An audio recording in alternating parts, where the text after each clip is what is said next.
खबरों का सारथी।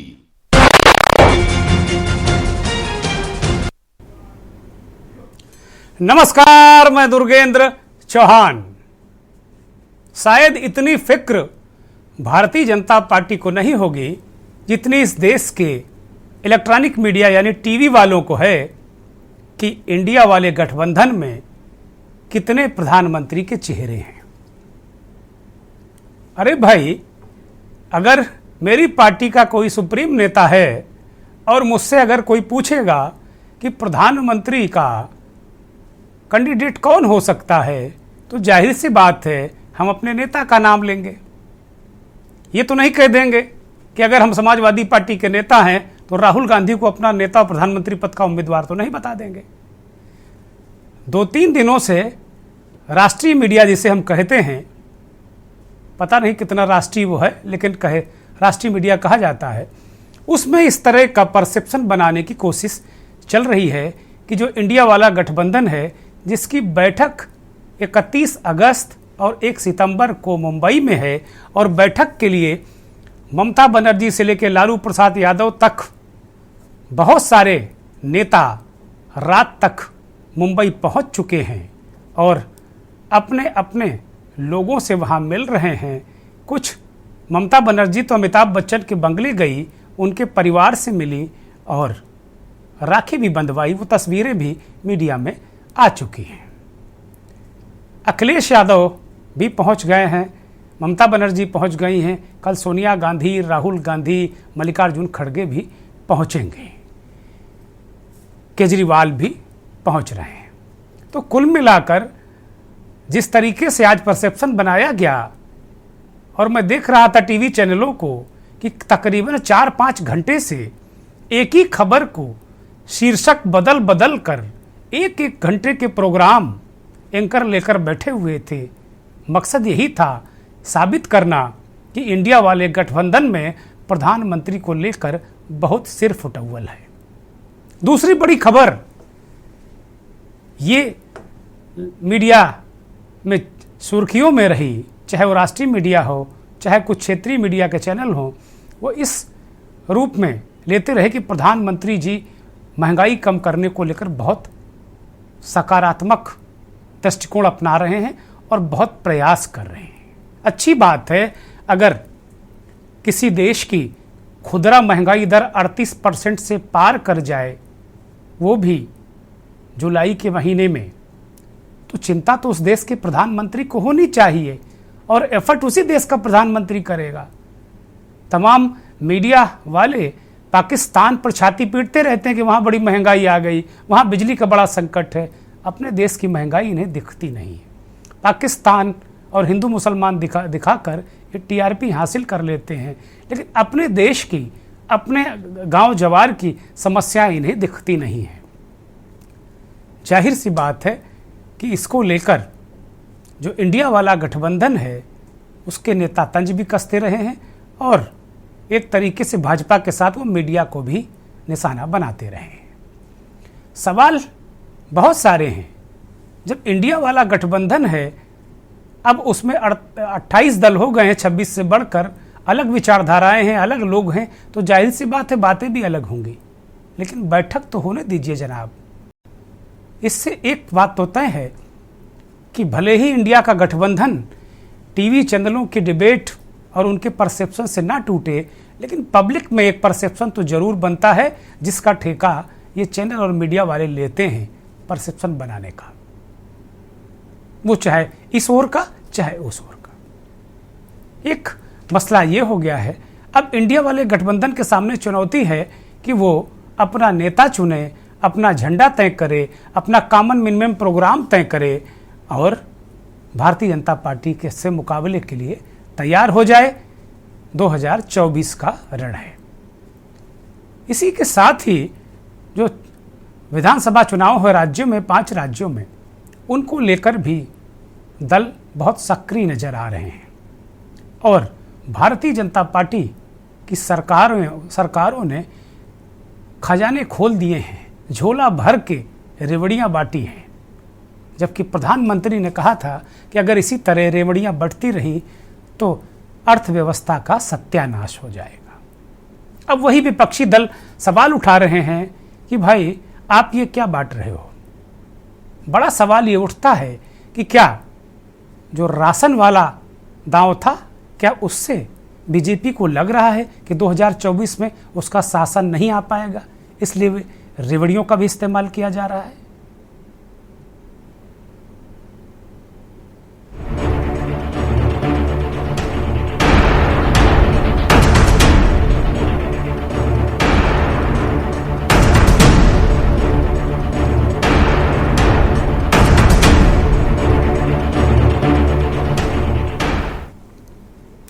एक दूसरे के खिलाफ मोर्चेबंदी को लेकर तरह तरह के बयान, रोज नए समीकरण बन रहे हैं। बहुजन समाज पार्टी के नेता मायावती ने आज एक बार फिर एक ट्वीट किया और उन्होंने कहा कि एनडीए हो या इंडिया हो, ये दोनों गठबंधन जातिवादी हैं, दलित विरोधी हैं, गरीब विरोधी हैं। इस तरीके की बातें बहन कुमारी मायावती, बहुजन समाज पार्टी के सुप्रीमो, 4 बार के उत्तर प्रदेश के मुख्यमंत्री ने आज फिर कही। मायावती की बातों के अपने निहितार्थ होते हैं और जब भी कहीं इस तरह की खबर आती है कि मायावती बीजेपी के साथ जा रही, मायावती एनडीए गठबंधन के साथ जा रही, मायावती इंडिया वाले गठबंधन से जुड़ रही हैं, मायावती से कांग्रेस की बात हो रही है, मायावती से नीतीश कुमार की बात हो रही है, तो उसके बाद ये तय मान लीजिए मायावती का ये वाला ट्वीट टाइप रखा रहता है, बस वो जारी कर देती है। आज भी उन्होंने जारी कर दिया। सवाल यही है कि विधानसभा चुनाव में बमुश्किल एक सीट मिली, वो भी सीट उनकी नहीं है। वहाँ के जो विधायक उनके एकमात्र हैं उमाशंकर सिंह, उनके अपने काम की सीट है, तो वो मायावती अकेले बलबूते पर कैसे ही सपना देख सकती हैं कि 2024 के लोकसभा चुनाव में वो कामयाबी हासिल कर लेंगी। बहुत सारे उनके मन में सवाल चल रहे होंगे, ये तो बहन जी ही जाने कि वो कहाँ जाएंगी, कहाँ नहीं जाएंगी, अकेले लड़ेंगे, नहीं लड़ेंगे। लेकिन ये तय है कि बहन जी का बहुत सारा वोट भारतीय जनता पार्टी ने छीन लिया उनसे। जो बहन जी कभी 21-22% पर टिकती थी, वो अब 11-12% पर टिक रही हैं। और ये उनका कोर वोट है, जिसे कहा जाता है कि सिर्फ ये जाटा वोट है, ऐसा कहा जाता है। मुझे बहुत ज़्यादा जाति गणित का ज्ञान है नहीं, लेकिन जो चलता है वो मैं बता रहा हूँ। मायावती को लेकर आज इंडिया वाले गठबंधन की जो प्रेस कॉन्फ्रेंस हुई, जो एक बड़ी बैठक होनी है मुंबई में होटल हयात में 31 अगस्त और 1 सितंबर को, और उसमें बहुत सारी चीज़ें तय हो जाएंगी। वो उस बैठक को लेकर बहुत सारी बातें हो रही थी। बैठक से पहले इसके मेजबान महाराष्ट्र के पूर्व मुख्यमंत्री उद्धव ठाकरे, दिग्गज नेता शरद पवार, कांग्रेस के प्रदेश अध्यक्ष नाना पटोले, पूर्व मुख्यमंत्री जो वहाँ के अशोक चव्हाण, बहुत सारे नेता, कांग्रेस, एनसीपी, महाविकास अघाड़ी के संजय राउत, इन लोगों ने प्रेस कॉन्फ्रेंस की। और प्रेस कॉन्फ्रेंस करके जो बैठक होने वाली है इंडिया वालों की, कैसा एजेंडा होगा, चेहरा कौन होगा, संयोजक कौन होगा, मल्लिकार्जुन खड़गे का नाम चल रहा था, नीतीश कुमार का नाम चल रहा था, और आज मीडिया ने कम से कम 1 दर्जन नाम चला दिए। मतलब 26 दल हैं तो कहो 25 लोग दावेदार हो गए हों प्रधानमंत्री के। ये आज मीडिया में दिन भर चलता रहा परसेप्शन। और जैसा मैंने कहा, शीर्षक बदल बदल कर बताया जाने की कोशिश की इस देश की करोड़ों करोड़ जनता को कि ये जो विपक्षी गठबंधन बन रहा है, ये गठबंधन आपसी फूट का शिकार है। इसमें हर कोई प्रधानमंत्री बनना चाहता है। दौर है इस तरह के परसेप्शन क्रिएट करने का, वो भी मीडिया के जरिए। तभी तो हमने कहा है कि जो काम सत्ता पक्ष या विपक्षी दलों को एक दूसरे के खिलाफ करना चाहिए, बीच में मीडिया खड़ा हो जाता है वो काम करने के लिए। खैर, जैसा जो गति है वो सबके सामने है। वास्तव में गठबंधन एक शेप लेने वाला है और 31 और 1 तारीख को, 1 सितंबर को ये शेप ले लेगा, और इसमें कहीं कोई संदेह नहीं। कुनबा बढ़ रहा है। प्रेस कॉन्फ्रेंस से पहले एक नारा दिया इंडिया वाले गठबंधन के नेताओं ने कि इंडिया बढ़ रहा है, चीन पीछे। इंडिया बढ़ेगा, जैसे जैसे इंडिया बढ़ेगा वैसे वैसे चीन पीछे हटेगा। एक तरीके से अंतर्राष्ट्रीय रिलेशंस को लेकर ये टिप्पणी इंडिया वाले गठबंधन की बेहद महत्वपूर्ण है। वास्तव में बैठक के पूर्व जिस तरीके से दिग्गज नेताओं ने प्रेस कॉन्फ्रेंस में बहुत सारी बातें दोहराई, उसमें सबसे अहम बात शरद पवार की थी। उन्होंने कहा कि मायावती से बीजेपी की बातचीत चल रही है। अब शरद पवार जैसा नेता, इतना गंभीर नेता, इतना जानकार नेता अगर ये बात कह रहा है तो इसमें कोई दम तो जरूर हो सकता है। किस तरीके से प्रेस कॉन्फ्रेंस में नेताओं ने क्या कहा, उद्धव ठाकरे, नाना पटोले और शरद पवार ने क्या कहा, वो जरा सुन लिया जाए। हमारे पास प्रधानमंत्री बनने के लिए चॉइस बहुत है। सवाल यह है कि भाजपा के पास और चॉइस क्या है। जो 10 साल बैठे थे उन्होंने क्या किया सब लोग देख रहे हैं, सब लोगों ने उनका अनुभव लिया है। अब बीजेपी के सामने सवाल है कि अरे अभी चुनाव जीतना है, क्योंकि कर्नाटक में तो देखा आपने कोई कामयाबी हासिल नहीं हुई। बजरंग बली भी लाना पड़ा उनको, लेकिन तो भी बजरंग बली ने उनको आशीर्वाद नहीं दिए। तो अब उनके सामने सवाल है कि चॉइस क्या है, क्या कौन बनेगा जो करोड़पति नहीं। हमें बहुत खुशी है कि महाराष्ट्र में इंडिया अलायंस की मीटिंग होने जा रही है। उसकी तैयारियां पास पूरी हो चुकी है। महाराष्ट्र के कल्चर के आधार पर, महाराष्ट्र के संस्कृति के आधार पर आए हुए मेहमानों का उसी तरह सत्कार किया जाएगा। और इंडिया अलायंस में बढ़ती शुरू है। बेंगलोर में हम लोग 26 लोग थे, यहाँ आने के बाद 28 हुए। जैसे हमारे मित्र संजय राउत ने जी कहा कि चाइना अरुणाचल में अपने मैप में चाइना ने दिखा दिया कि अरुणाचल हमारा है। जैसे इंडिया बढ़ेगा वैसा ही चीन पीछे हटेगा। उन्होंने मुझसे बात की है और उनकी तैयारी है हम लोगों के साथ जाने की।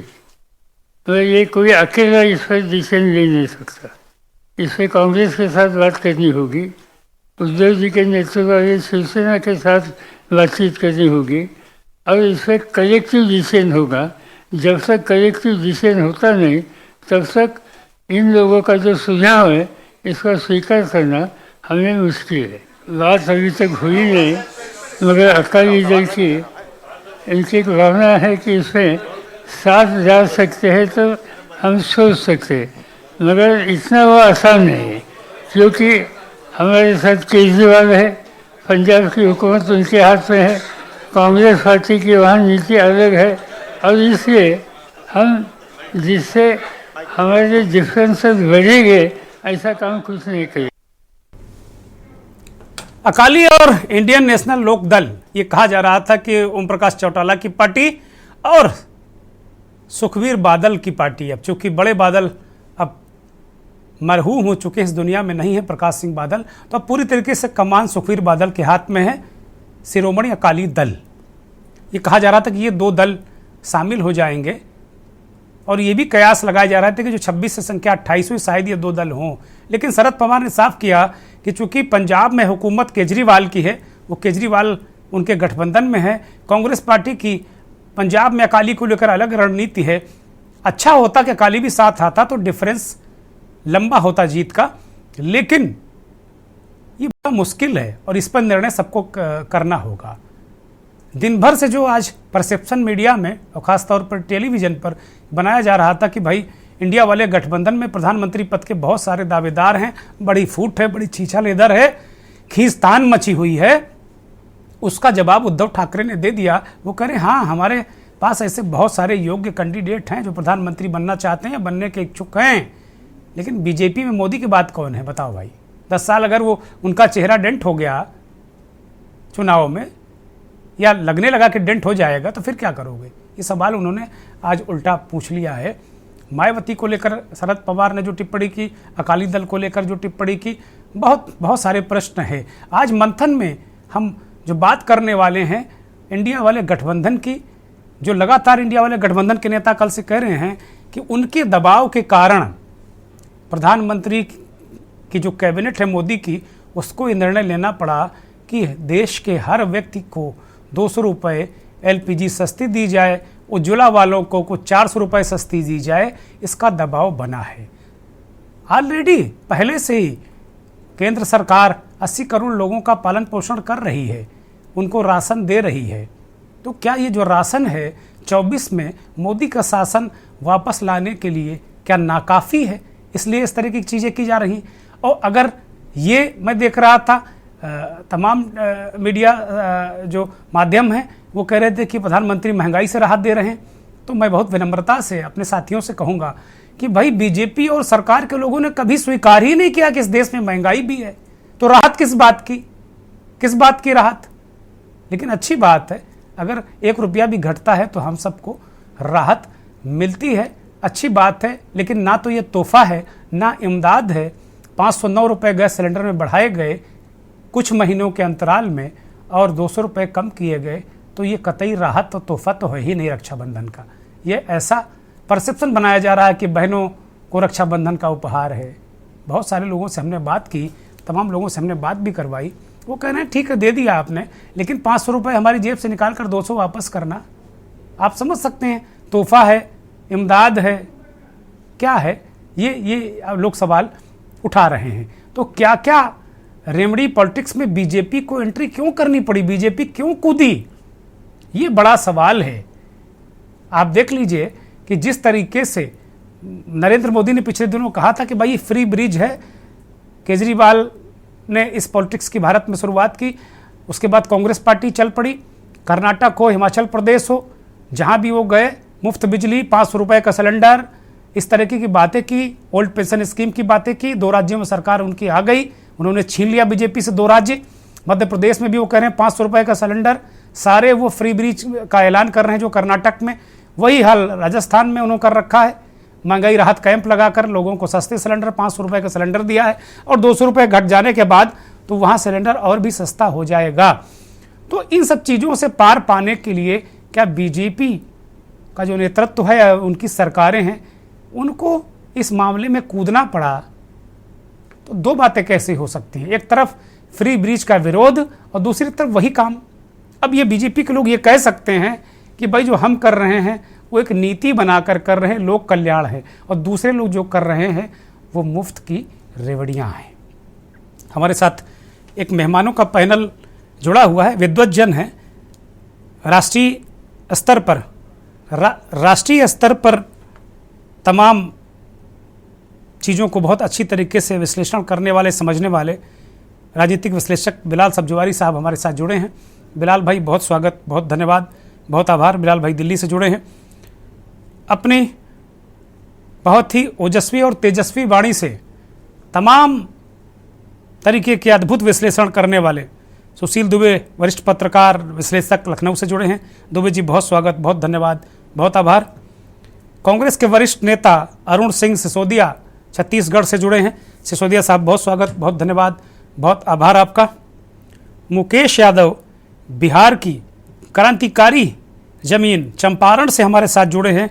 गांधी जी का चंपारण आंदोलन सभी को याद होगा, उसी आंदोलन की भूमि से आरजेडी नेता मुकेश यादव हमारे साथ जुड़े हैं। मुकेश भाई बहुत स्वागत, बहुत धन्यवाद, बहुत आभार आपका। ब्रिजेंद्र सिंह की जगह हमारे पास अब कमलाकांत शर्मा भारतीय जनता पार्टी के वरिष्ठ नेता हैं, राजस्थान से जुड़े हैं। शर्मा जी बहुत स्वागत, बहुत धन्यवाद, बहुत आभार आपका। और दक्षिण की राजनीति को बहुत तरीके से समझने वाले और इस वक्त पूरे देश के भ्रमण पर निकले वरिष्ठ पत्रकार श्रीकांत काकतीकर साहब कर्नाटक से हमारे साथ जुड़े हैं। श्रीकांत भाई बहुत स्वागत, बहुत धन्यवाद, बहुत आभार आपका। मंथन की शुरुआत बिलाल भाई से करता हूं। बिलाल भाई आप ही के पास आ रहा हूं। कुल मिलाकर प्रधानमंत्री ये कहते थे कि भाई फ्री ब्रिज सत्यानाश कर देगा, देश की अर्थव्यवस्था को, सिस्टम को सत्यानाश कर देगा। अब ये क्या हम देख रहे हैं कि चाहे उनकी जो सरकारें हैं, जहाँ जहाँ चुनाव है, चाहे मध्य प्रदेश की सरकार हो, चाहे अन्य जगह सरकारें हो, वो इस बात को लगातार कहीं आप देख रहे हैं, कहीं कोई योजना, कहीं कोई योजना, कहीं मतलब कुल मिलाकर किसी न किसी बहाने, चाहे वो महिलाएं हों, चाहे कन्याएं हों, चाहे कामकाजी महिलाएं हों, चाहे बहनें हों, बेटियां हों, कहीं ना कहीं इनके खाते में पैसे डालने का क्रम बीजेपी ने बहुत तेज कर दिया है। ये क्या फ्री ब्रिज नहीं है क्या? और दूसरा बड़ी बात कि जिस तरीके से ये 80 करोड़ लोगों को अन्न दे रहे हैं, अन्न, क्या ये राशन 2024 में शासन आने के लिए काफी नहीं है क्या बिलाल भाई? देखिए दुर्गेंद्र जी, जहां तक फ्री बीज का सवाल है तो ये अपने आप में एक व्यापक एक बहस का मुद्दा है। दरअसल प्रधानमंत्री की तरफ से, भारतीय जनता पार्टी की तरफ से, सरकार की तरफ से बार बार देश के अंदर एक इंप्रेशन देने की कोशिश की गई थी कि अगर राज्य सरकारें इसी तरह की लाभान्वित परियोजनाएं चलाएंगी या फ्री बीज के या रेवड़ियां बांटेंगी तो इसका असर भारतीय अर्थव्यवस्था पर जी दूरगामी बहुत ही नकारात्मक पड़ेगा। कोर्ट ने भी कहा, सुप्रीम कोर्ट ने भी इन बातों को लेकर ऐतराज जताया। जी, इससे संबंध में नीति आयोग ने अपनी रिकमेंडेशंस भी सरकार के पास रखी थी, जिसके बिहाफ पर सरकार ने बहुत ही एक व्यापक इस पर दृष्टिकोण अपनाते हुए कैबिनेट की एक मीटिंग भी की थी और जिसके अंदर इस बात पे सहमति बनी थी कि यकीनन देश की अर्थव्यवस्था को फ्री बीज नुकसान पहुंचा सकते।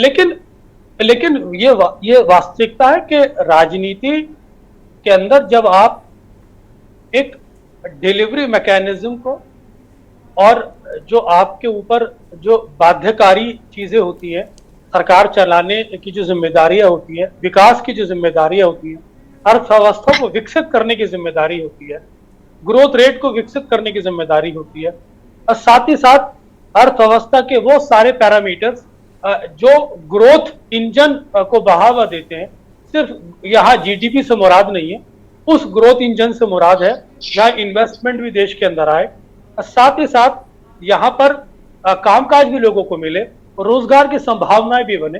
तो ये सब सरकार की जिम्मेदारी होती है और जब सरकारें इसमें नीतिगत रूप से चूक जाती है तो यकीनन लोकतंत्र के अंदर उन पर चुनाव जीतने का एक दबाव आ जाता है।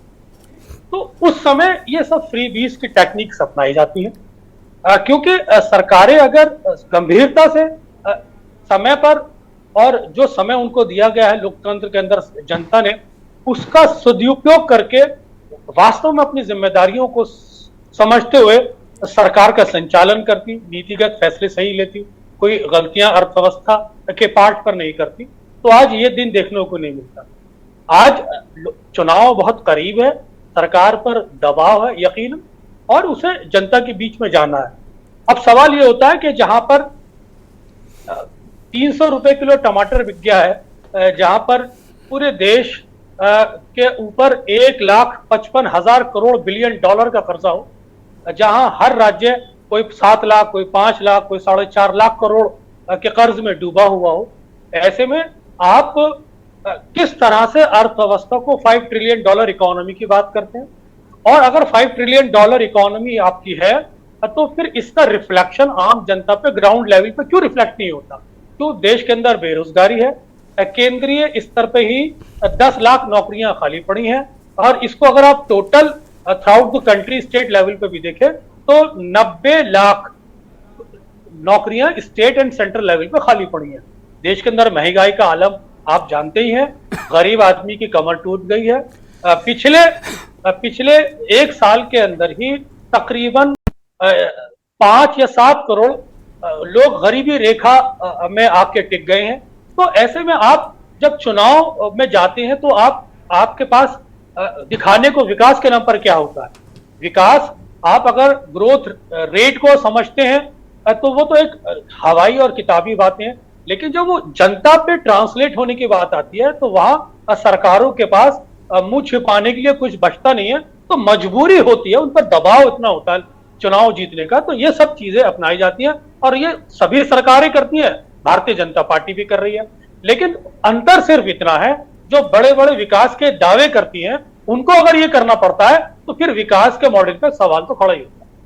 जी, बड़ी बात बिलाल भाई, बहुत महत्वपूर्ण बात है कि भाई अगर आप जो टाइम लोकतंत्र में आपको दिया गया अगर उसमें आप पूरा काम कर लें, और जैसा कि नरेंद्र मोदी की सरकार और भारतीय जनता पार्टी की सारी सरकारें इस बात का दावा भी करती हैं कि उन्होंने बहुत अच्छा काम किया है, तो बड़ा सवाल यही है कि ये फीस की ज़रूरत क्यों पड़ रही है। और जब बीजेपी के मंत्री, बीजेपी की सरकारें, बीजेपी के नेता ये मानने को तैयार ही नहीं थे कि भाई जो महंगाई है विश्वव्यापी है, ये कोई भारतीय जनता पार्टी या भारत की सरकार की देन नहीं है, वो मानने को तैयार भी नहीं थे, तो फिर राहत किस बात की, क्यों राहत? ये बड़े सवाल हैं। एक ब्रेक पर जा रहा हूँ, ब्रेक से लौटने के बाद इन सारे सवालों का जवाब तलाशेंगे। आप देख रहे हैं के न्यूज।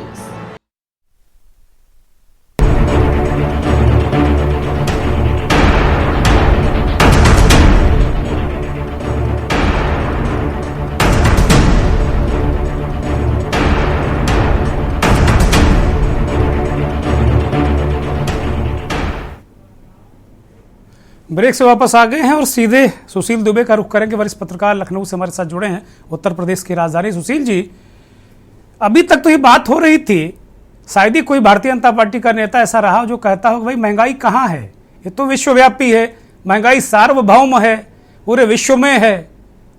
और अब आज मैं देख रहा हूँ सारे मीडिया में इस बात को देख रहा हूँ कि बार बार ये कहा जा रहा है कि भाई प्रधानमंत्री जी और पूरी सरकार महंगाई को कम करने के लिए बड़ी गंभीर है, कुछ और कदम उठाए जाएंगे। तो क्या महंगाई एक बड़ा मुद्दा बनने जा रही है क्या? और जैसा इंडिया वाले दावा कर रहे हैं, क्या वो बात सच है क्या सुशील दुबे जी? दुर्गेन जी, एक तो आपको सलाम भेजता हूं।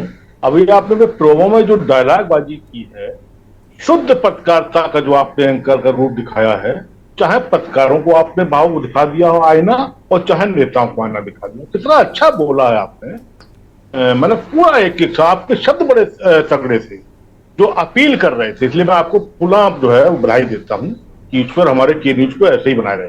खैर, अब दुर्गेन जी बात यह है कि मैं तो शुरू में समझा कि मामला मायावती पे है या उस पे है, तो मैं सोचा कि पर्चा तो नहीं लौट गया मेरा करें जो हमें, लेकिन आप आ गए हैं गैस पे ही है तो ठीक है।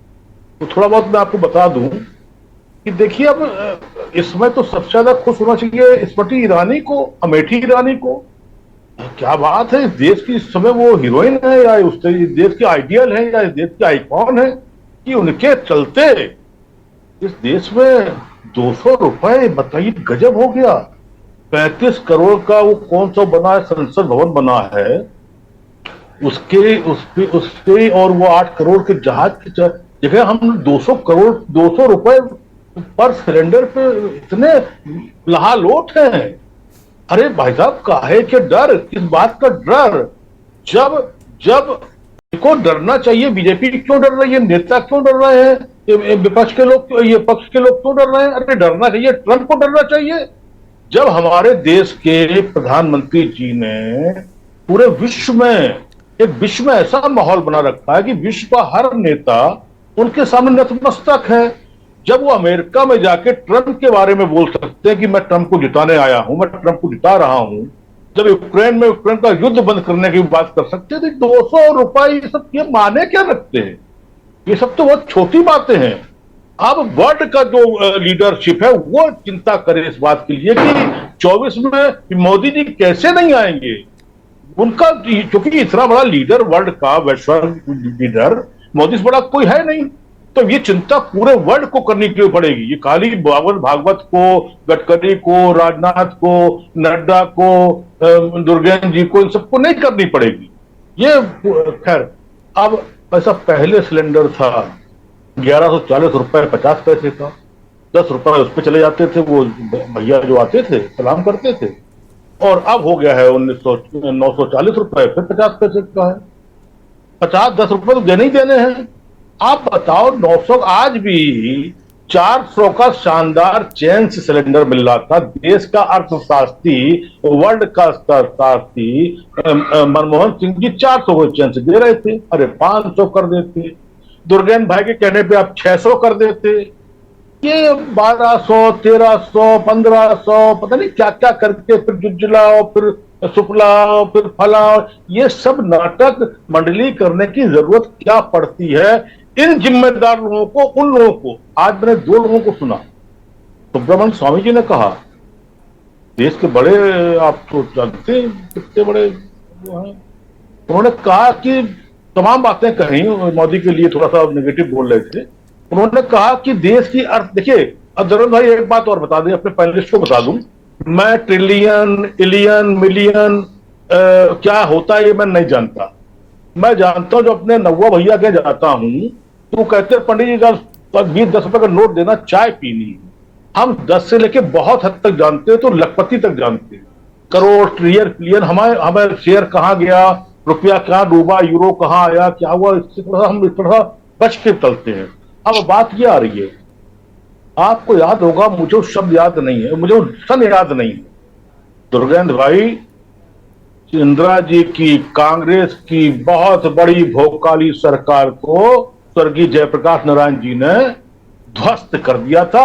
तब न व्हाट्सएप यूनिवर्सिटी थी, न वायरल होते थे, न इतने चैनल थे, एक डीडी होता था, दूरदर्शन तो यही होता था, जैसे कुंभ होता है ना, कुंभ कब पहुंच जाए करोड़ों लोग, ऐसे ही उस समय आते थे।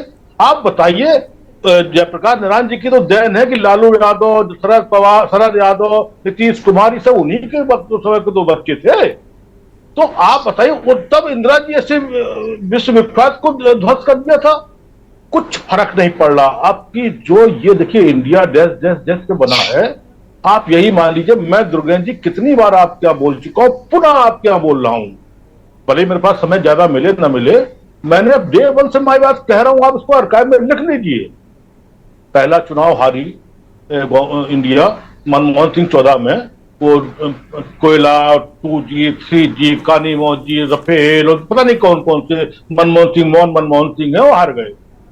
फिर 1-2 बनाया 19 में अगर जो अभी तक रो रहे हैं छाती पीट पीट के, वो कौन से गवर्नर साहब हमारे, अरे मलिक साहब, सत्यपाल मलिक साहब, अगर बालाकोट और ना होता, वो दोनों ना होता, तो 19 में आप देख लीजिए आंकड़े, हमारे सब भाई बैठे हैं, 200 कुछ सीटों पर कांग्रेस वर्सेज 200 कुछ सीटों पर कांग्रेस वर्सेज बीजेपी हुई है, जो 3,000 से लेके 20,000 प्लस तक का हुआ, जबकि सब अलग अलग थे। तब की मैं बात कर रहा हूं।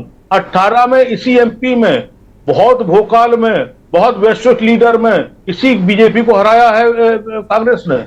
बात यह है, इस समय तो एक से एक और सुनिए भाई साहब, देश में एक नया दलित लीडर पैदा हो गया है। ये जो अभी मैं सुन रहा था आपके उसमें, ये बनेंगे, मैंने अभी तक 2 ही तानाशाह देखे इस देश में, आदरणीय बाला साहब ठाकरे साहब को, तो चश्मा लगा के जब हाथ हिलाते थे हिल जाता था उनके सामने, बिल्डिंग के सामने, और दूसरा दक्षिण में जयललिता जी को देखा है, जब लोग घुसते थे उनके बड़े बड़े सूरमा, तो घुटनों के बल चल के जाते थे उनके कमरे तक। ये हमने सुना है, देखा तो नहीं, सुना है। तो भाई साहब सब देखा है, सब समझा है। और दुर्गेंद्र जी ऐसा शानदार एंकर, मैं आपको बता दूं, जब चुनाव आपका 34%, 37%, यानी आप मतलब 40% 60 में हो जाएगा, तो 60 की आदमी लोग खड़े हैं, बंबई में लिए खड़े हैं, कल परसों दस्तरखान बिछाए हुए हैं।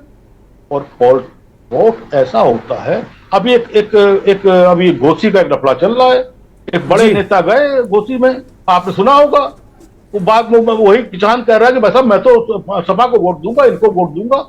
ठीक है सुशील जी, बहुत महत्वपूर्ण बातें आपने रखी हैं। मैं भारतीय जनता पार्टी के नेता कमलकांत शर्मा के पास जाऊंगा। शर्मा जी, बहुत सारी चीज़ें आपको दिख रही हैं, फ्री ब्रीज पर हम चर्चा कर रहे हैं कि भाई प्रधानमंत्री जी ने कहा, नीति आयोग ने कहा, बहुत सारे जो सुप्रीम कोर्ट ने कहा कि नहीं होना चाहिए, सत्यानाश हो जाएगा अर्थव्यवस्था का। हम 5 ट्रिलियन की जो बात कर रहे हैं, बहुत नीचे रसातल पर चले जाएंगे। क्या राजनीतिक मजबूरी है? क्या भारतीय जनता पार्टी क्यों कूद पड़ी इस पे? कमलकांत शर्मा। देखिए नमस्कार, मैं बात कहना चाहूंगा कि जो काम कर रही है, आप जो काम कर रही है, अगर आप ये कहना चाह रहे हैं कि भाई भारतीय जनता पार्टी भी उस क्षेत्र में उतरी है, तो ये गलत है। एक रक्षाबंधन के मौके पर, जो कि भारत के लिए, बहन के लिए एक बहुत बड़ा पर्व है, और उसके ऊपर बहनों को अगर एक छोटा सा उपहार के स्वरूप अगर कुछ दिया है, तो उस चीज को इस दिशा में ले जाना गलत है। नहीं, मध्य प्रदेश में भी देख लीजिएगा, वहां वाली भी लिस्ट देख लीजिए मोबाइल पर खोल के, बड़ी लंबी लिस्ट है। और अभी आपका घोषणा पत्र राजस्थान का आएगा तो उसमें हम भी देख लेंगे, स्कूटी से लेके और जो बच्चे है ना, वो आजकल के युवा बच्चे, वो ट्रिमर जो दाढ़ी बनाने वाला, वो तक देंगे आप लोग, मुझे पता है। और सारे दल देंगे, सारे दल। राजनीति अब ट्रिमर भी बटेगा, मोबाइल के बाद अब ट्रिमर बटने जा रहा है। ऐसा ना तो भारतीय जनता पार्टी करेगी। और मैं एक बात आपको कहना चाहूंगा कि विकास के मुद्दे पे ही हमेशा पार्टी लड़ती रही है। आज चाहे आप औद्योगिक क्षेत्र में देख लो, वैज्ञानिक क्षेत्र में देख लो, आज चंद्रमा तक हम और पूरे चंद्रमा की बात मत करिए, चंद्रमा की बात तो हमसे अब करिए मत। इसरो के लोगों को 17 महीने से, जो लॉन्चिंग पैड बनाने वाले लोगों को 17 महीने से तनख्वाह नहीं दी, हमें शर्म आ गई। हम लोग के मीडिया में कभी कभी होता 3-3, 4-4 महीने नहीं मिलती है, लेकिन वो तो 17 महीने से परेशान है। रेलवे के क्षेत्र में आप देखिए, आज सेना के क्षेत्र के अंदर देखिए, जिस प्रकार से विकास हुआ है, आज देश अंतर्राष्ट्रीय स्तर के ऊपर। मतलब शर्मा जी, आप बांटो तो वो महिलाओं को तोहफा है, बहनों को तोहफा है, ठीक है। 500 जेब से निकाल के, भाई की जेब से निकाल लो, उसके पति की जेब से 500 निकाल लो, 500 ना हो, और बहन को 200 दे दो।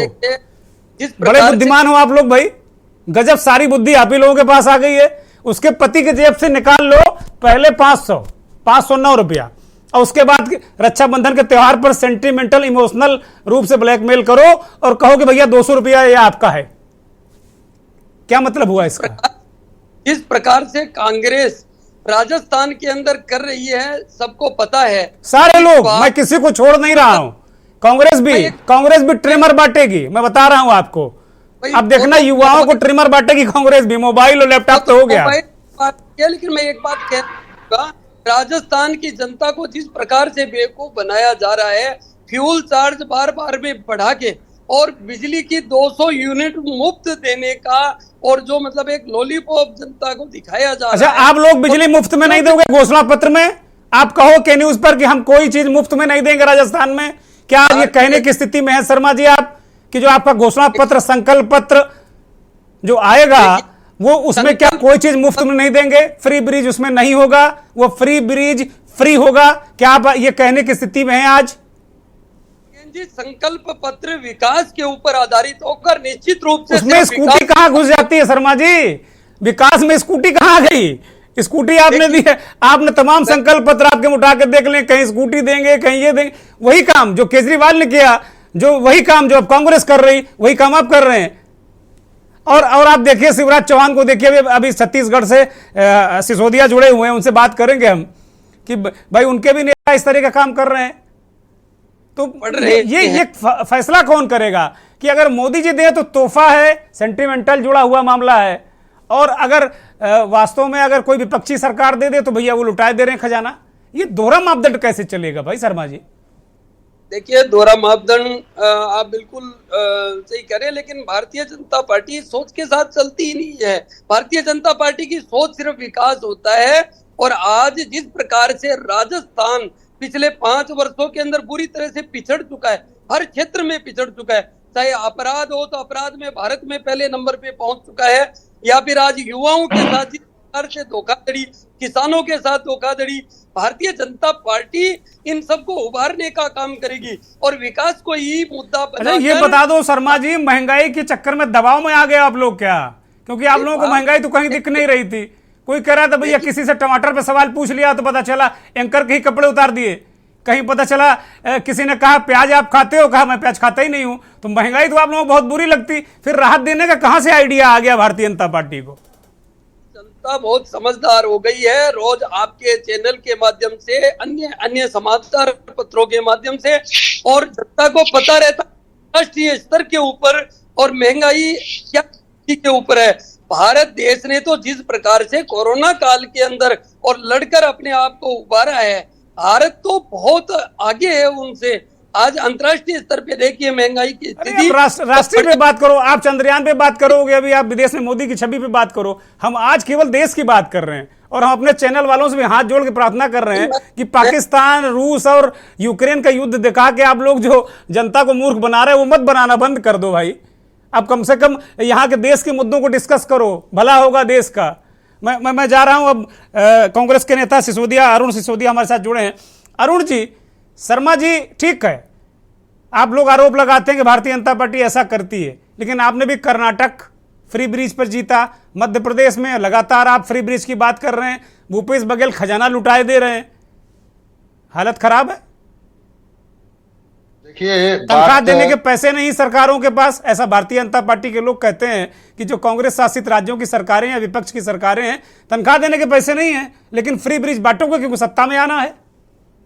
देखिए, छत्तीसगढ़ में भूपेश बघेल जी की सरकार 2018 में बनी और सरकार ने किसी को फ्री में कुछ नहीं बांटा। किसान का धान खरीदा, उसके बदले में उसको पैसा दिया। किसान का कर्जा माफ किया, ना कि किसी अंबानी अडानी का कर्जा माफ किया। उन्होंने मजदूरों की जेब में पैसा डाला जिनके पास भूमि नहीं थी, और वो पैसा मार्केट में रोटेट होता है और हर वर्ग को उसका लाभ मिलता है। भाई नरेंद्र मोदी भी पैसे दे रहे हैं, किसानों को जेब में पैसे दे रहे हैं, तो वो भी कौन सा गलत कर रहे हैं भाई जी। क्या तरीके से जो हमारे से टैक्स लेकर और उसके बाद जो उन्होंने टैक्स लेकर ये जो सिलेंडर और ये गैस को महंगा करके इनके नेता कहते हैं कि लोगों से लेके ही तो दिया जाएगा। हमने कोरोना काल में इतना काम किया, उन लोगों का कहना है भारतीय जनता पार्टी का, और जो महंगाई हुई हो तो उससे जो आम जनता से टैक्स के माध्यम से वसूली कर रहे हैं। यहाँ छत्तीसगढ़ में एक बीजेपी के आए थे विधायक महोदय, उनका स्टेटमेंट आया। तो एक हाथ से इंजेक्शन लगाइए और गरीब का खून चूसिए, उसके पैसे लीजिए और उसके बाद अडानी अंबानी के पैसे माफ कर दीजिए। लेकिन छत्तीसगढ़ में हो या देश के किसी भी कोने में हो, कांग्रेस की सरकार ऐसा नहीं कर रही। कांग्रेस की सरकार, मध्य प्रदेश में भी आप कह रहे हैं मेरी सरकार लाओ, 500 में सिलेंडर ले लो, ये ले लो, वो ले लो, ऐसा लग रहा है दुकान लगा दी आप लोगों ने। सिलेंडर का दाम ही 450 था जब 2014 में, इन्होंने 1200। देखिए, बहुत सारे बीजेपी के नेता कहते हैं कि जो आज सिलेंडर का मूल दाम है, अभी तक जो 1100 कुछ रुपया था, 1140, वो आपकी जो मनमोहन सिंह जी की सरकार थी उसमें 1200 कुछ था, ऐसे कंपेयर कर रहे हैं वो लोग। नहीं साहब, ऐसा हो गया कि आप किसी के ऊपर कुछ भी आरोप लगाने से नहीं होता। यही हमारे प्रधानमंत्री जितने भी हुए उस समय भी, अगर हम महंगाई की बात करें या इस व्यवस्था की बात करें, सिलेंडर 450 रुपए तक मिल रहा था। रेल में हमें 12 साल के बच्चे को हाफ भाड़ा में हम लोग उनकी यात्रा कराते थे। 60 साल 65 साल से ऊपर वाले को हम छूट देते थे। ये सारा इनके समय में, इनको अर्थव्यवस्था चलाना नहीं आता। ये आरोप देश को बढ़ाने के लिए, आपको अच्छी सड़कें देने के लिए, अच्छे हवाई जहाज देने के लिए, भाई ये तो करना ही पड़ेगा। और कहाँ बुजुर्ग लोग कहाँ इतनी यात्रा करते हैं जो आप छूट की चिंता कर रहे हो। बुजुर्ग तो घर ही में रहते हैं, तो मोदी जी ने खत्म कर दिया कि जाओ भाई घर में बैठो। बहुत अच्छी बात है, न काम के रखे, न काही के रखे, न यात्रा के लायक रखा उन्होंने कहा कि हवाई चप्पल में यात्रा कराऊंगा, और ऐसा हो गया कि पूरी हवाई चप्पल की यात्रा तो जमीन पे आ गई। कोई आदमी हवाई जहाज में जा नहीं सकता। और आप भी यात्रा करते होंगे, जो 5000 का टिकट है वो 3 दिन पहले आप देखेंगे तो 15000 का होता है। तो किस तरह से, एक तरह से षड्यंत्र करके ना लूट मचा रखी इस देश में इन लोगों ने। और भारतीय जनता पार्टी की सोच ही है, बड़े लोगों को और बड़ा बनाओ और छोटे लोगों को और छोटा बना दो, गरीब को और गरीब बना दो। ठीक बात है सिसोदिया जी, मैं आऊंगा आपके पास। मुकेश यादव के पास जाता हूं। मुकेश यादव, इंडिया वाला गठबंधन की बैठक है, आपके नेता माफ कीजिएगा लालू यादव गए हुए हैं। लगातार भारतीय जनता पार्टी के लोग और इस देश का मीडिया ये लगातार सवाल उठा रहा है कि भाई आप लोगों के यहाँ 8-8, 10-10 प्रधानमंत्री पद के दावेदार हैं, कैसे मुकाबला करोगे मोदी जैसे महामानव, ये महान नेता से? सबसे पहले मैं आपके चैनल के माध्यम से, मैं बिहार से हूं और बिहार के साथ मैं पूरे देशवासियों की रक्षाबंधन की बहुत बहुत शुभकामनाएं देता हूं। साथ ही मैं ये बता दूं कि जो आप प्रश्न पूछे हैं योगेश जी, ये प्रश्न बहुत पहले से चल रहा है कि इंडिया का जो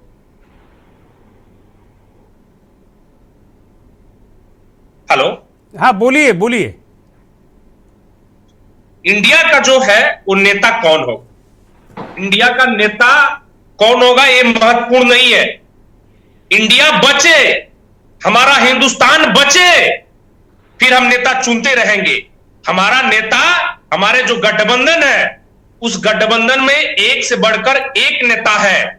आप देखते होंगे पिछले लालू प्रसाद यादव से, पिछले दिनों से कितने भाजपा लोग डरे हुए हैं, और ये जो आरएसएस के जो चंद लोग जो है वो लगातार टिप्पणियां करते आ रहे हैं हमारे आदरणीय लालू प्रसाद यादव जी पर। एक जो देखे होंगे कि बरसों बाद जब जेल से बाहर आए, इन चंद लोगों के साजिशों के तहत उनको जेल में रखा गया, और जब जेल से बाहर आए, जब वो अपने गांव गए, अपने घर गए, उनके सम्मान के लिए बिहार के एक एक युवा, एक एक नौजवान उनके सम्मान करता है। वो चाहे जॉब में हो, वो चाहे ऐसा हो, किसान हो, युवा हो, छात्र हो, नौजवान हो, चाहे अफसर हो, उनके लिए उनका उतना ही सम्मान है जितना हमारे प्रधानमंत्री के लिए दिल में सम्मान है। जो पद पे बैठे हैं, पद का हम लोग सम्मान करते हैं। तो एक डीएसपी साहब इनको छाता लगा दिए तो पेट में दर्द चालू हो गया, छाता के पीछे लोग भाग गए। लेकिन आज देश का क्या हाल है, हम तो बिहार में है, बिहार को इन्होंने क्या हाल कर दिया था पिछले 17 साल से। नीतीश जी को किसी तरह से मोह माया करके अपने गठबंधन में रखे, और बिहार को इन्होंने जिस प्रकार से इन्होंने बरगलाने का काम किया, बिहार को ठगने का काम किया। कुछ दिन जब छठ आता है तो प्रधानमंत्री छठ के बिहार के बेटे बन जाते हैं, कभी किसी राज्य का बेटा बन जाते हैं, कभी किसी राज्य का बेटा बन जाते हैं। पूरे देश के प्रधानमंत्री बन जाते तो आपको क्या दिक्कत भाई? बनने दीजिए, तो बनिए ना, क्या दिक्कत? प्रधानमंत्री है इस देश के, का नाम लीजिए ना, हम लोग के प्रधानमंत्री हैं, और वो असली तो इंडिया के नेता वही हैं, भारत का प्रतिनिधित्व तो दुनिया में वही करते हैं। आप देखे होंगे दुर्गेश जी कि इंडिया शब्द लेने से ही लोग डर रहा है। इंडिया को आई डॉट और डी डॉट क्या क्या बोल रहा है, डॉट बोल रहा है। इसका देखिए हम लोग ऐसा ही है, हमारा इंडिया जो है 5 अंकों का है, और एनडीए जो है ना 3 अंकों का है। पहले डिफरेंस तो यही का पैदा है कि इन्होंने पहले ही हार मान लिया है, और सीबीआई ईडी इनके जो तोते हैं, तोते के माध्यम से ही हमारे नेता को डराने का काम कर रहे हैं। लेकिन नेता हमारे वैसे हैं, एक बार जब दहाड़ते हैं ना, तब बीजेपी वाले और आरएसएस वाले पता नहीं चलता है कहां गुम हो जाते हैं। ठीक है मोहित यादव, मैं जवाब ले लेता हूं। जो भारतीय जनता पार्टी के नेता हैं कमलकांत शर्मा जी, बहुत सारे आरोप आरजेडी के नेता लगा रहे हैं। कांग्रेस ने भी कहा कि भाई उन्होंने आपकी बहुत सारी बातों को कहा कि भाई आप लोग गरीब की बात नहीं करते, कहते हैं दिखने की कोशिश करते हैं कि हम गरीबों के साथ खड़े, लेकिन वास्तव में आप अमीरों के साथ खड़े हैं। और यही प्रॉब्लम होती है कि जब रेवड़ी की बात आती है, इस तरह की बात आती है, तो ये कह रहे हैं कि भाई रेवड़िया तो आप लोग बांटते हो दूसरे को। मैं एक बात नहीं, जो रेवड़ी का सवाल है, एक मिनट मैं बोल लूंगा, 1 मिनट में आप फिर डिबेट करते रहिए, कोई दिक्कत नहीं। 1 मिनट में बोलना चाहता हूं, मात्र 15 रुपया किलो अनाज देता है एक परिवार को। आप सुन लीजिएगा, 3 केजी चावल 3 तिरका 9 रुपया का होता है, और 2 किलो गेहूं 2 दूना 4 रुपया का होता है। अगर 5 किलो अनाज इन्होंने मुफ्त देने का काम किया, तो 15 रुपया में आप किसी के परिवार के साथ खिलवाड़ करेंगे, और परिवार का वोट खरीदने के लिए आप 15 रुपया तक आप रबड़ी बांट रहे हैं।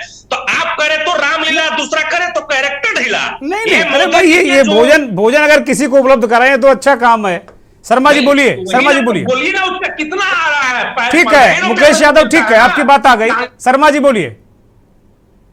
तो 15 रुपया में प्राप्त होता था, आप 15 रुपया का मुकेश यादव, आपकी बात आ गई। मुकेश यादव रिएक्शन देने दीजिए उनको, शर्मा जी को। शर्मा जी बोलिए। कहना चाहूंगा कि खाद्य सुरक्षा के माध्यम से गरीबों को भोजन देने का काम भारतीय जनता पार्टी ने किया है, माननीय मोदी जी ने किया है। और ये 15 रुपए 10 रुपए की बात जो कर रहे हैं, ये पता नहीं कौन से इतिहास की बात कर रहे हैं। दूसरा, अभी एक आदरणीय ने ये टैक्स की बात की थी, तो मैं एक बात कहना चाहूंगा कि कांग्रेस के शासन के अंदर जिस प्रकार से टैक्स की चोरियां होती थी, जिस प्रकार से 10% लोगों को अमीर बनाने का काम किया जाता था, भारतीय जनता पार्टी के सरकार ने उस सब को बंद कर दिया है। आज से अदानी, आप लोगों ने 2-4% कर दिया उसको, 10% से घटा के। आपने कहा 10% बना रहे हैं, हम 4% बनाएंगे। कम करो उसको, कम करो, ज्यादा अमीर हो रहे हैं। सरकार बनाए और महंगाई मानते नहीं है, और 200 रुपया कम करते हैं अभी। ठीक है भाई, मुकेश यादव बोलने दीजिए, आप जबराई मत करिए भाई। आप बिहार से हैं तो जबराई करेंगे क्या? नहीं, जबराई की बात नहीं है। जो बोलिए देखिए, राजस्थान के लोग बहुत सीधे साधे होते हैं। और जो काम आप कर रहे हैं, एक सियारों का झुंड बना के शेर को ललकारा नहीं जा सकता। जिस प्रकार से आए भ्रष्टाचार करके भ्रष्टाचार में लीजिए मैं आ रहा हूं सुशील जी, जरा अरुण सिसोदिया का रिएक्शन ले। अरुण सिसोदिया ये कह रहे भाई सियारों का झुंड, इंडिया को इन्होंने कहा सियारों का झुंड बनाम शेर। देखिए इनके झुंड में 38 दल हैं और हमारे अगर झुंड की बात करें तो 26 ही दल हैं। तो कौन बड़ा झुंड बनाया है? बढ़ा लो, दो बढ़ गए। शेर है प्रधानमंत्री संविधानिक पद पर। एक मिनट, प्रधानमंत्री संविधानिक पद पर है। मुकेश यादव समझ नहीं है। अरुण सिसोदिया को बोलने दीजिए, मैं बाकी हमारे एक्सपर्ट के पास जाऊंगा। बोलिए। सम्मानित पद है, प्रधानमंत्री के नमन है। नहीं है भाई साहब कि आपके नेता कौन है? एक छोटा सा रिएक्शन 5 सेकंड में। अरुण सिसोदिया आप दोनों शांत हो जाकर कृपया। अरुण बोलिए। देखिए लोकतंत्र में नेता हर वो वोटर है जो ईमानदारी से बिना किसी लालच के वोट करता है। और रही दल की बात, तो दल जो बने हैं चाहे वो 26 के इंडिया हो या 40 का एनडीए हो, आज के परिवेश में सबको मिलकर चुनाव लड़ने के लिए बाध्यता हो गई है। क्योंकि भारतीय जनता पार्टी जिस तरीके से धर्म की राजनीति कर रही है, हिंदुस्तान पाकिस्तान की राजनीति कर रही है और देश के असली मुद्दों से लोगों को भटका रही है, इसलिए आज एकजुट होने की मतदाताओं की भी जरूरत है, समझदारी की भी जरूरत है और राजनीतिक दल के नेताओं की भी इसी सोच की जरूरत थी। उस सोच को ठीक बात है, धन्यवाद। मैं सुशील जी के पास जाऊंगा एक छोटी टिप्पणी के लिए। सुशील जी, जो गठबंधन का मसला है, क्या आपको ये गठबंधन बैठक जो होने वाली है कल और परसों, उसमें क्या शेप लेता दिख रहा है? क्या यहां से एक तस्वीर साफ हो जाएगी क्या? 100% शेप लेता दिख रहा है और बहुत सक्सेस शेप लेता दिख रहा है। दूसरी बात दुर्गेश जी इतना बोल दूं, इससे पहले आप बहुत इंटेलेक्चुअल एंकर है, मैं आपको बता दूं कि शेर बकरी वाली जो बातें आती है ना, मैं शेर और मैं अकेला, इससे पहले 14 से पहले जो होता था तो लोग कहते थे एनडीए सरकार, कांग्रेस सरकार, बीजेपी सरकार, विपक्ष का। लोग ये नहीं कहते थे मोदी ये कर रहे हैं, मोदी शौचालय बनवा रहे हैं, मोदी चंद्रयान में भेज रहे हैं, मोदी शेर है, मोदी। ये कितना बदलाव आ गया है। आप 14 से पहले देखो कि केवल पार्टी का नाम कहा जाता था कि वो एनडीए के गवर्नमेंट ने ये किया। तो ये शब्दों, और दूसरी बात कह के आपकी बात खत्म करूंगा, अभी उत्तर प्रदेश सरकार 2-3 दिन में, हफ्ते भर में मुझे लगता है 30% बीएपीएल पर, 60 पैसे 30 पैसे बीपीएल पर, 60 पैसे घरेलू आपके मीटर पर और 90 पैसे कमर्शियल पर ये बढ़ने जा रहा है। अभी 1 यूनिट पर अभी हफ्ता भर मुश्किल से लगेगा मुझे, तो मेरी जानकारी में। तो ये देखिए, ये इधर 200 रुपए, इधर कितना मान लीजिए आप, अगर आपके पास 200 का भी यूनिट होगा तो आप 500 रुपए मान लीजिए ऊपर से, तो आप ये स्थितियां। तो ठीक है सुशील जी, मैं बिलाल साहब के पास जाऊंगा। मात्र 20 सेकंड बिलाल साहब, अंतिम टिप्पणी। बिलाल जी अंतिम टिप्पणी। हाँ, एक तरफ तो कांग्रेस मुक्त भारत की बात हो रही थी, आज उसी कांग्रेस मुक्त भारत के साथ 28 दल आके खड़े हो गए। एक तरफ देश के अंदर 2050 तक राज करने की बात हो रही थी, लेकिन 2023-24 में ही सरकार का सांस फूल गया। तो फैक्ट ये है कि मौजूदा सरकार भाप गई है कि वो अगली बार नहीं आने वाली, और इसलिए ये फ्रीज बीज रेवड़ियां बांटी जा रही हैं। पूरी तरह सरकार के नियंत्रण में हर तरफ लूट हो रही है। उन्हें अच्छी तरह मालूम है हम नहीं आने जा रहे। इंटरनल सर्वे सबके सामने मौजूद है, लॉन्ग डिटेल्स में मैं नहीं जाना चाहता। इसलिए पूरे देश में एक अफरा तफरी है, और ये किस तरह से इलेक्टोरल पॉलिटिक्स में रिफ्लेक्ट होगी अब हम देखने को मिल जाएगा। बहुत शुक्रिया बिलाल साहब, बहुत शुक्रिया। सुशील दुबे जी, अरुण सिसोदिया जी, मुकेश यादव जी, श्रीकांत जी चले गए, उनसे बातचीत नहीं हो पाई, और कमलकांत शर्मा जी आपका भी बहुत धन्यवाद, बहुत आभार, बहुत धन्यवाद उन करोड़ों दर्शकों का जो के न्यूज़ को देखते हैं, हमारे इस खास कार्यक्रम मंथन को देखते हैं। सत्ता पक्ष और विपक्ष दोनों तरफ तगड़ी मोर्चेबंदी है। शायद 2014 के बाद पहली बार ऐसा दिख रहा है कि बहुत जूझ कर विपक्ष भी लड़ता कम से कम नजर आ रहा है, और सत्ता पक्ष भी अपनी सरकार की वापसी के लिए 24 में पूरी कोशिश कर रहा है। पूरी नरेंद्र मोदी का बहुत बड़ा चेहरा है। अब देखने वाली बात होगी कि किस तरीके से इंडिया गठबंधन का नेता कौन होता है, कार्यक्रम क्या है, बहुत सारी बातें होंगी। बहुत बहुत धन्यवाद, नमस्कार।